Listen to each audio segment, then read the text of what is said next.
Good morning, everybody. Welcome to the Talking Reds fan channel. I am your host, Stu, and welcome along again to another Friday morning recap session of what's been happening over the last 24 hours in the transfer market. Obviously, we have the Charity Shield build-up coming on this weekend as well.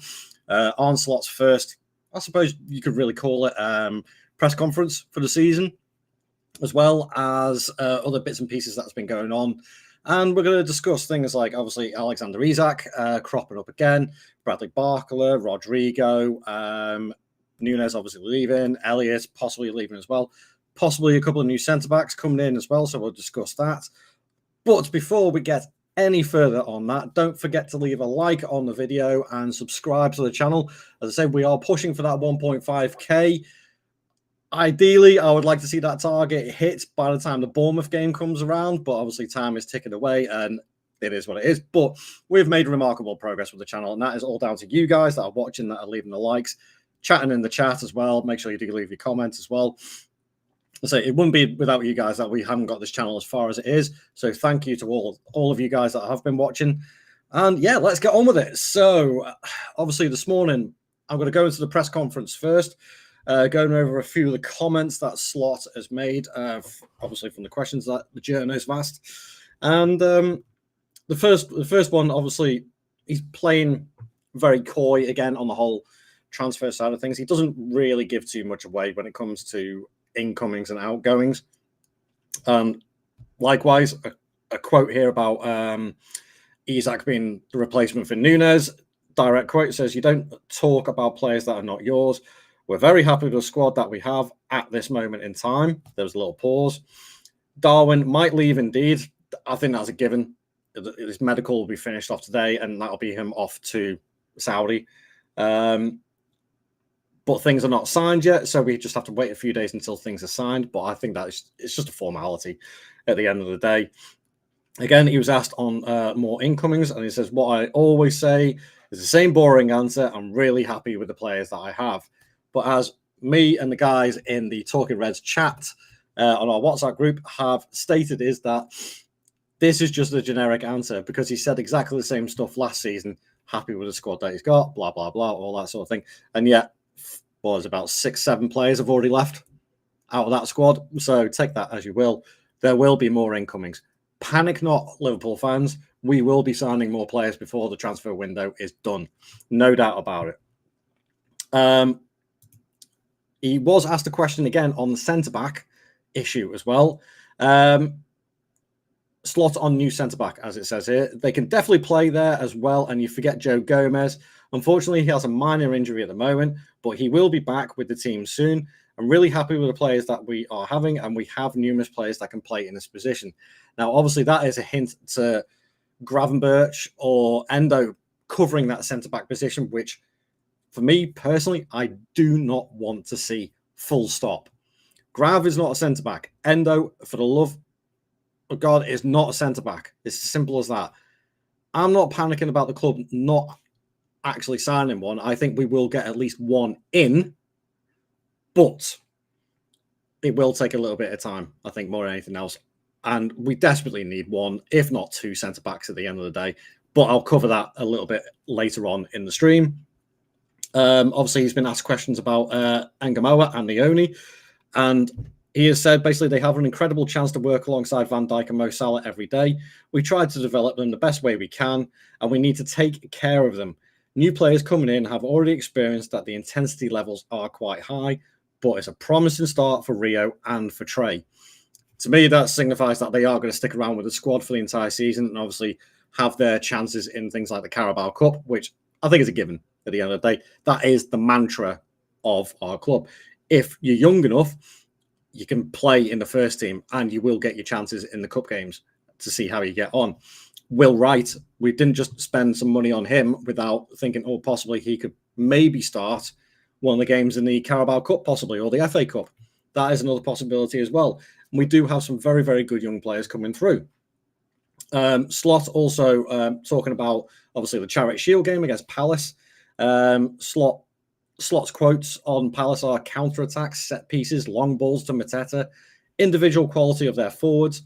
Bilbao, Milan, and Yokohama already gave us good competition. Palace hit the ground running again. It is still the same team, near enough. A good challenge for us to start the season, which I do agree. I think the Charity Shield, albeit has lost some of its sparkle over the years, it is still the curtain raiser for the season.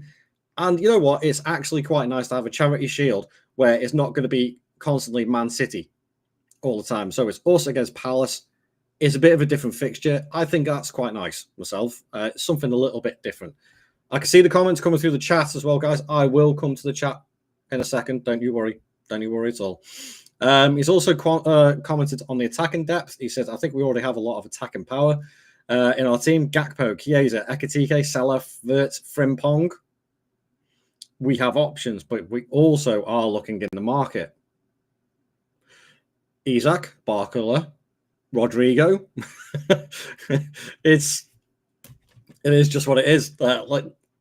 He is playing it very close to his chest. But again, coming where he's classing Frimpong as an attacking player, this is quite interesting as well, because he's also commented on Frimpong. We definitely thought about AFCON. It's partly why we brought in Frimpong, because he can play as a right winger. A maximum 6 games without Salah, but that's not in the Premier League. Jeremy can play there, but it isn't the only option. So obviously Frimpong was brought in mind to be a wing back, but he can play as a right winger as well. So that's quite interesting, I think. And then there is obviously the question of McAllister's fitness. He will be in the squad. He's been out for 2 months or longer. He trained with us, played 30 minutes, 45 minutes. Starting is possible, but not for the full 90. Again, McAllister, if he's had a niggly injury running through all last season and it's only just been sorted, why rush him? We have the players to cover in those positions. Take your time, make sure he comes back fit. That's all we ask. McAllister is an absolutely class centre midfielder, and we don't want him injured again. And then that was basically it from the quotes on the press conference, but there is more coming out when it comes to the centre-back issue. But I will have a little stroll through the comments and see what is going on. Obviously, Damo's put in, saying obviously like and subscribe to the channel. Indeed, just make sure hit those like buttons. Come on, we need to get that up. CJ was here nice and early before the stream even starts, so big up to yourself, CJ. Panashi, I don't know if I said that right. Apologies. Liverpool to deliver again. Yeah, I have no doubt. Kev, what are you saying? Kev Hodge, no second bid at all. Yeah, don't panic, Kev. It's all good. It's all good. I think it'll be fine. I honestly do. It's just Newcastle that are being a pain in the backside, but I have no doubt that Isak is still going to come. I'm certain of that. Prakash, good morning. Good to see you along. But also, as Kev says, it's a great window. It's not worrying. We've still got 3.5 weeks left. We're all good. Well, I'll say 3.5 weeks. I'm just looking at my calendar now. Yeah, it's about 3 weeks. Bang on 3 weeks that we got left for the transfer window. So it's not too bad. And CJ's in agreement. Not worrying. There's weeks left, 3 weeks left. So no need to panic. It's all good. It's all good. I still think, actually, Newcastle will get Nicolas Jackson. By the look of the quotes, I think Jackson is favouring a move to stay in the Prem. And he wants that. Jackson wants that iconic status. He wants to be that sole number 9. And you know what? His numbers at Chelsea last season weren't too bad. And we forget he is still quite a young striker. He's only 23, 24. So he's still got plenty of his career ahead of him. So that could, in the end, be a really good signing for Newcastle. It's Newcastle that they need to open the door. I really welcome the offer again. That's what I believe. Yeah, I think the offer's coming. More than likely, I think it's probably going to get done now after the Charity Shield. I think the preparation for the entire club is for the Charity Shield build-up, and then after that, it'll get sorted out. Let's see. Kev, just chill. It will get done. Mark my words. Isak will be a Liverpool player by the end of this window. I'm certain of it. If I'm wrong, then so be it. But I am absolutely positive that Isak will be a Liverpool player. Wow. 10 minutes into the stream, we're over 50 people watching on the stream at the moment. Thank you very much. Again, hit that like button. I don't care whether you like my opinions or not. Just hit that like button. Fitbud. Good day, mate. How you doing? Rio could play right wing. He could actually play right wing. Yeah. Obviously, Rio's favourite favoured position is being the inside forward on the left-hand side because he's right-footed and likes to cut inside. But he could rotate and play out on the right-hand side. There's no reason not to. Again, we don't know what is going on with Ben Doak either. 3 weeks left. A lot of things can change. But would Ben Doak get a shot this season as being cover for Salah? I don't see any reason why not, because he's young enough. I don't think that's too much of a risk. Good morning, Jen. Good to see you along on the stream as well. And Heshan, we need a centre-back more than Isak. I think we need both, personally. But that's just me. Damo back in it. Morning, everyone. How are we all feeling? The season starts on Sunday. Yes, incredibly excited for that. Unfortunately, I'm going to be abroad at the start of the season, but hey-ho. Premier League predictions supercomputer. Right, so Premier League predictions for the season. Opta supercomputer projections. I haven't seen it as yet. I must have missed that. It says Liverpool win the league again. I think that's near enough a given. I don't want to say that it's ours already because it's a long season. You've got 38 games in the league just to play out. But we look even more solid than we did last season. And I say this is more slots side of things. One thing that we can't do is mess this up. That's for certain. Owen Webb, I reckon by Monday we'll get here we go and we'll sign Gay here down the window when his price tag comes down. I think that's Owen. I think you hit the nail on the head there. I think between Steve Parish at Crystal Palace and Richard Hughes, they're playing a bit of poker here. Obviously, Palace with Gay here, and I'll come on to the centre-back situation more in a minute. But Palace want 50? We're not prepared to pay more than between 30 and 40, which I think is fair enough for a player in his last year of his contract. So, yeah, bit of poker going on there, definitely. Christ, yeah. Sorry, Naj. I forgot you were under that pseudonym on there. Yes, I did see that this morning as well. Chelsea are looking at Gahey because Levi Colwell's injury is horrendous. He's out for the season, along with James Maddison at Spurs. A couple of ACL injuries already before the start of the season is not good. Not good at all. Not from their perspective, but also from the players' careers' perspective. That's not good for them at all.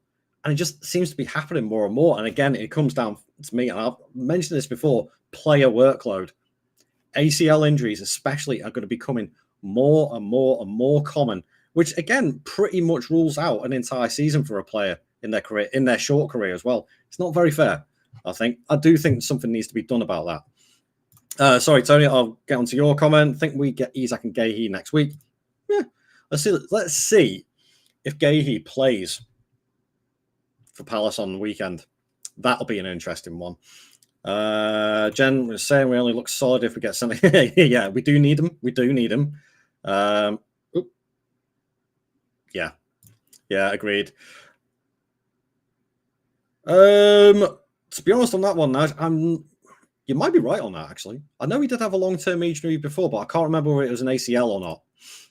And what's Jen saying? And we still don't know about Canate. Yeah, Canate issue needs sorting as well before the end of the transfer window. Otherwise, we're going to end up with the same situation that we had with Salah, Van Dijk, and Trent last season, where it's just going to drag on and on and on. That needs to get sorted. Right, and last comment for the moment before I dip into some of the other stories. Anything certain in life is death and taxes. I will only believe he is coming when he puts pen to paper. Very true. Very true indeed. So, look at this. I'm going to go on to the centre-back issue first before we go on to the whole Isak thing and things like that. Because I think it's an interesting one. Obviously, we do have Van Dijk. We have Canate. We kind of have Gomez if he is fit, and that is it. But going off Twitter page this morning, and this is on the Anfield Sector Twitter page, Liverpool are still in the mix for Mark Gahey. If they can't get him, they will pivot to a younger centre-half option. Giovanni Leone from Parma is an option.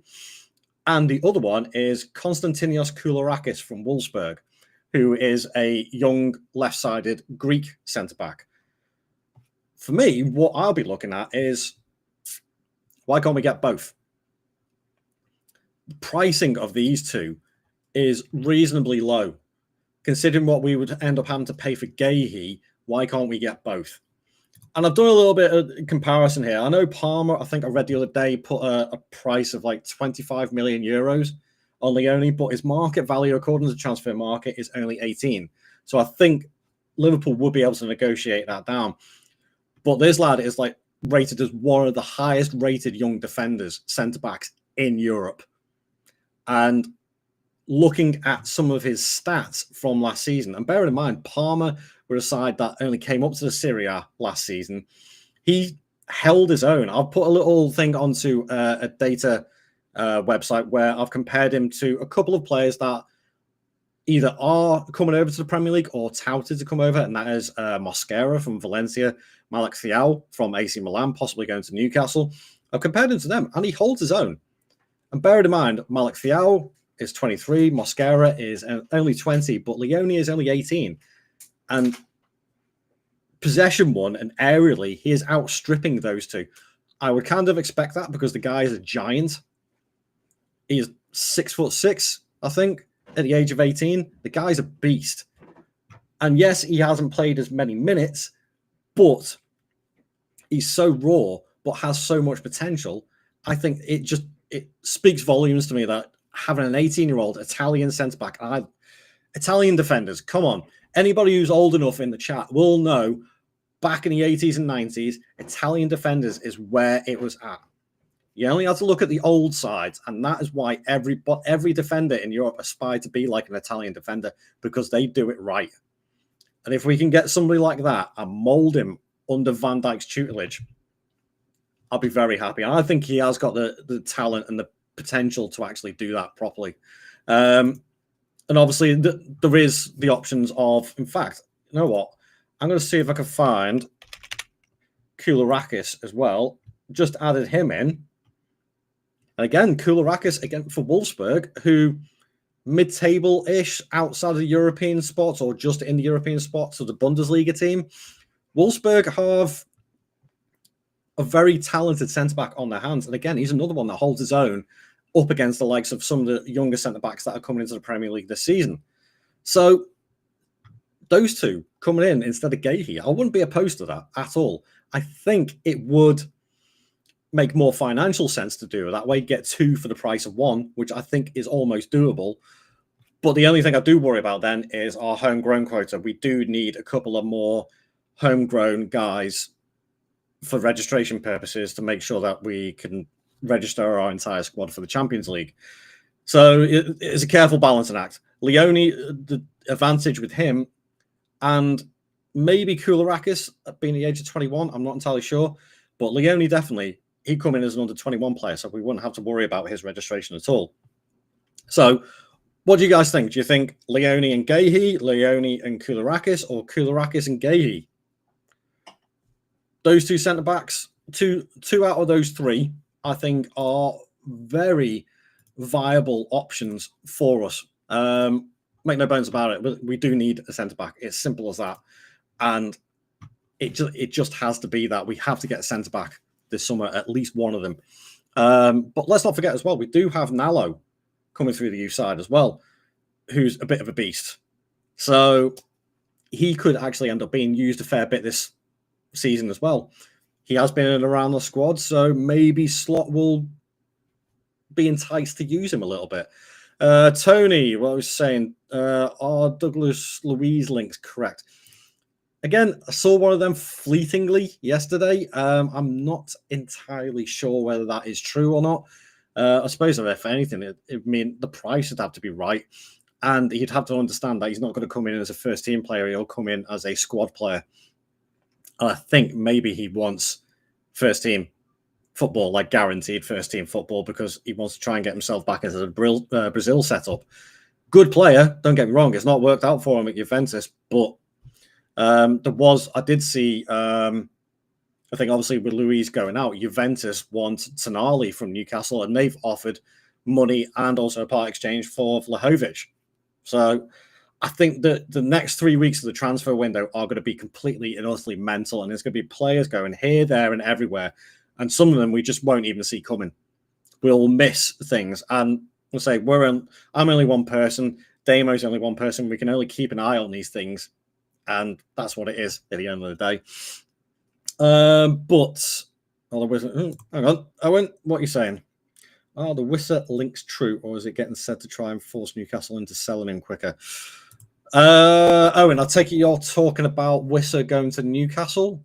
To be honest, I thought that had died down a little bit, and I thought maybe the one of the Saudi Arabian clubs was going to pip him or poach him from Brentford instead of him going to Newcastle. But I've not seen too much come through as yet about that. It'd be an interesting one.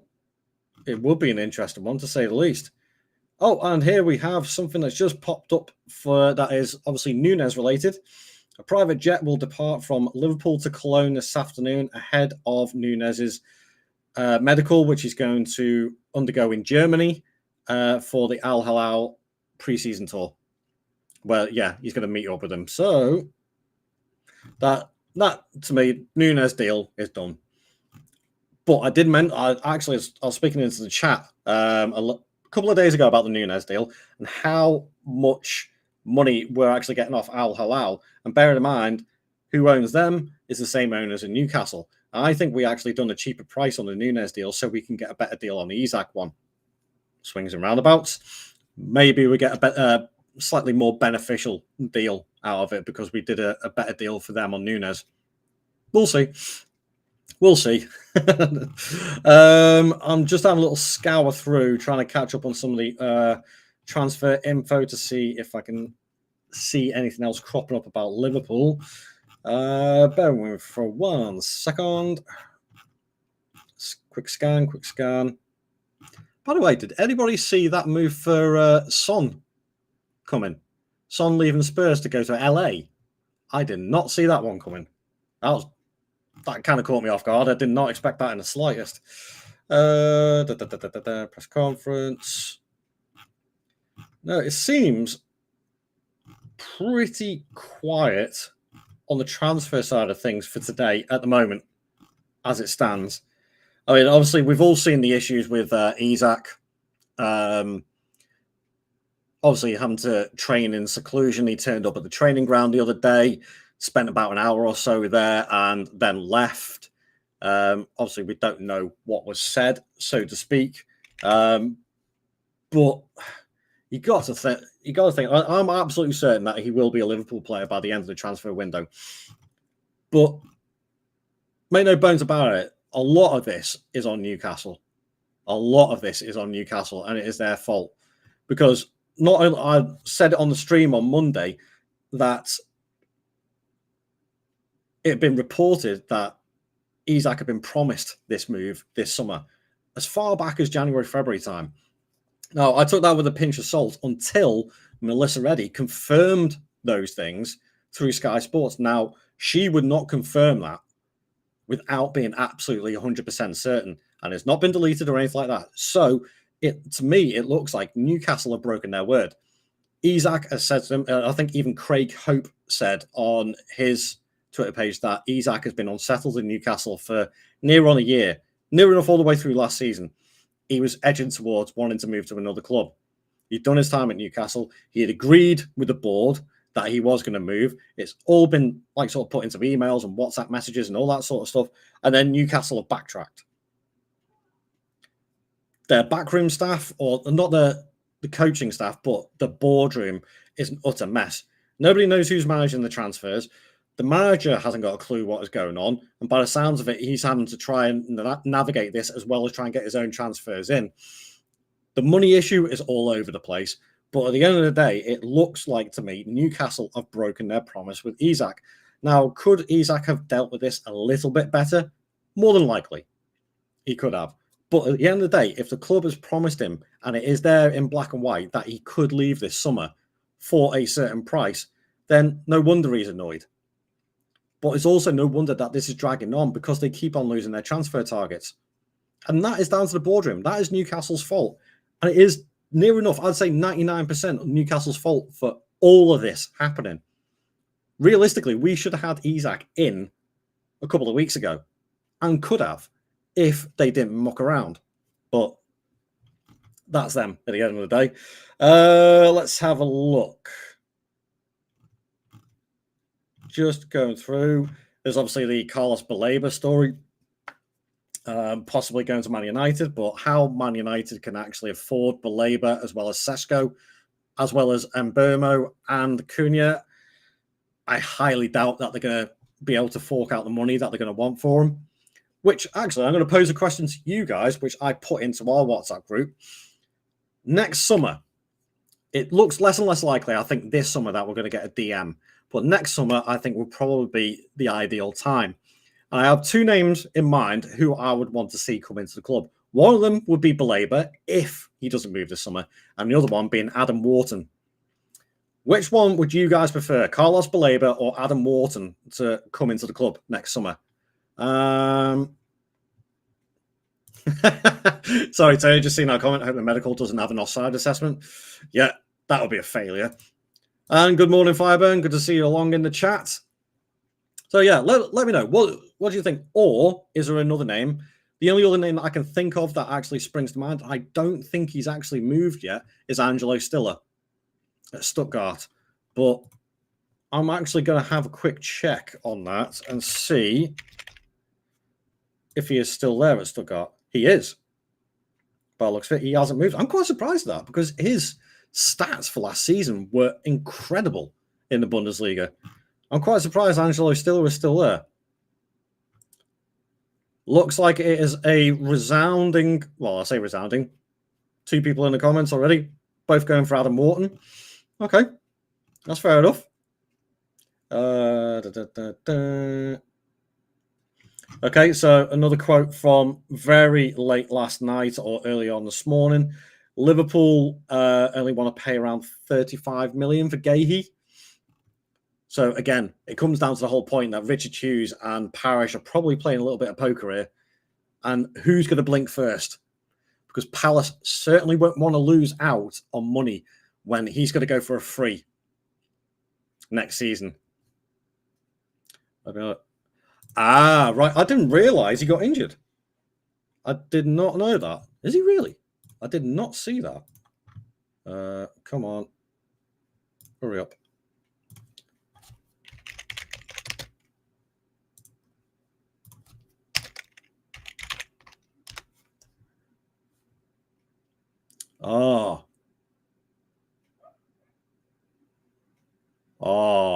Partial ankle ligament tear in training right at the end of July.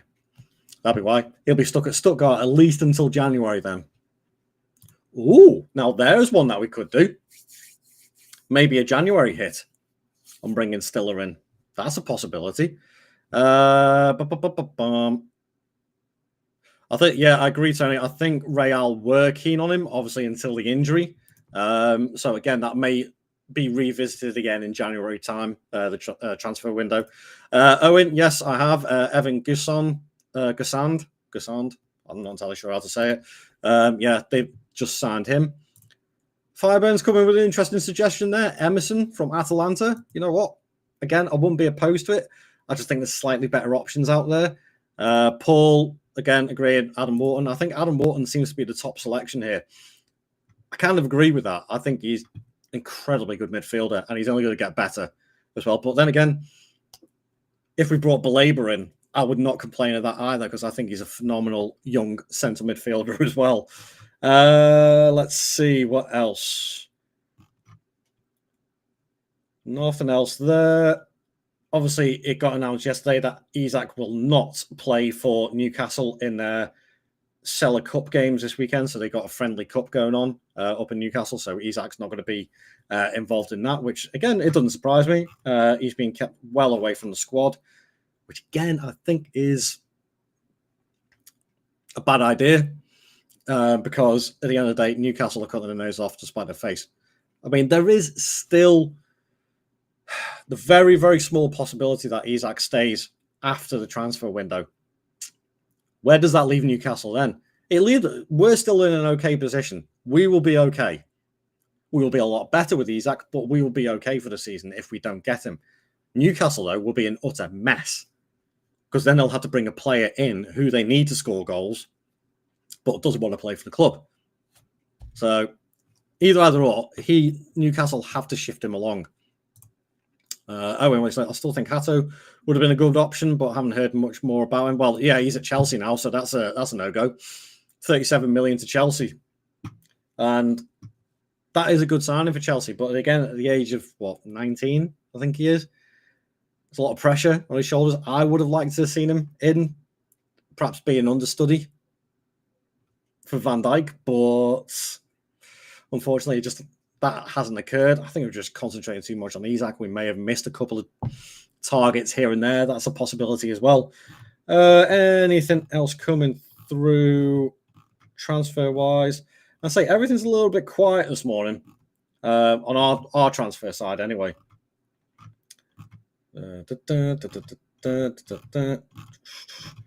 Sorry, guys, I'm just double checking.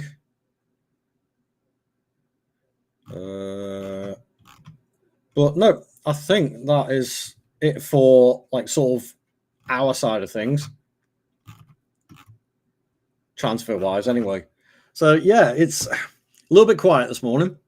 I think the club are just taking stock. The squad are obviously concentrating on the Charity Shield against Crystal Palace. And they need to concentrate on that more than anything else. Obviously, things will still be going on in the background, transfers-wise, and everybody's going to be working towards that. But for a second while I take a drink.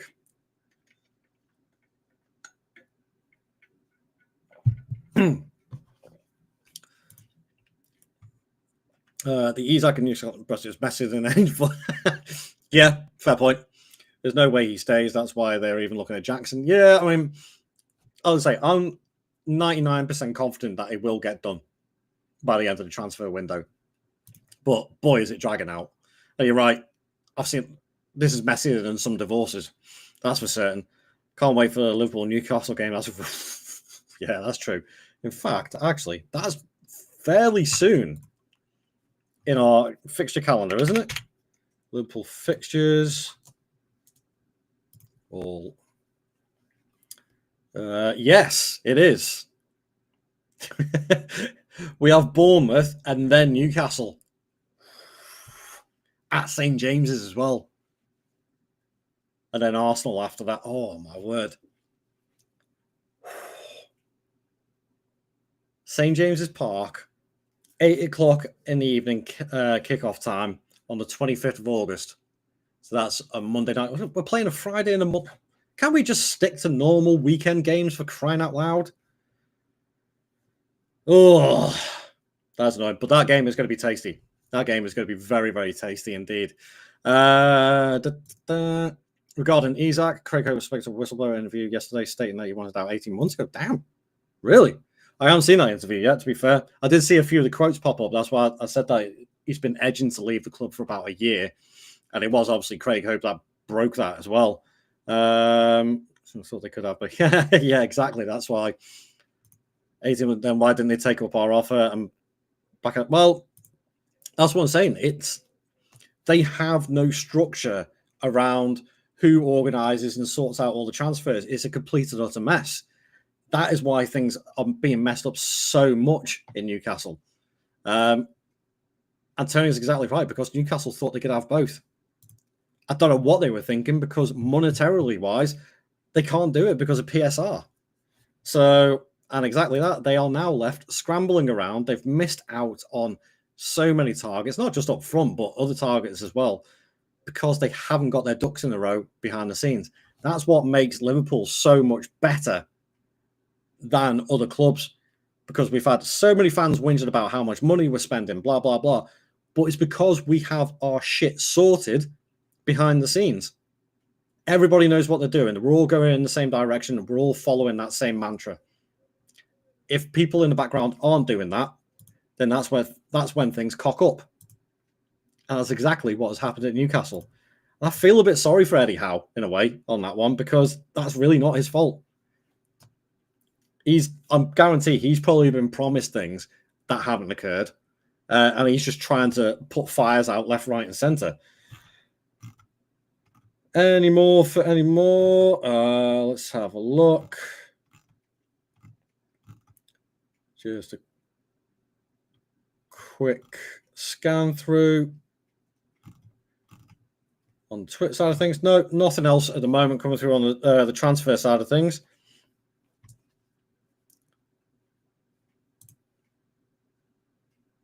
Again, yeah, so they knew Isak wanted out, so our offer was literal perfection for them, and they decided to let us continue with Ekatike, even though they knew Isak wanted out anyway. Yeah, but it's like it comes down to the people making the decisions in the background, clearly not making the smartest decisions.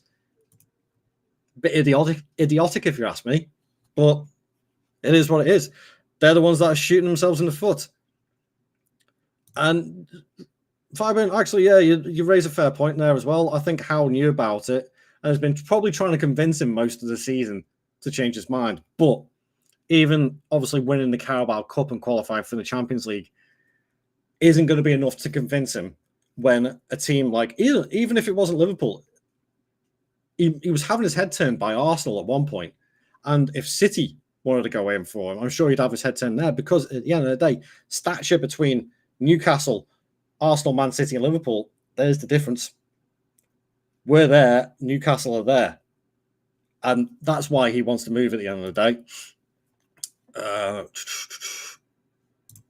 Whoever values players for Newcastle is living in cloud cuckoo land. Yeah, again, that's another issue as well, player valuations.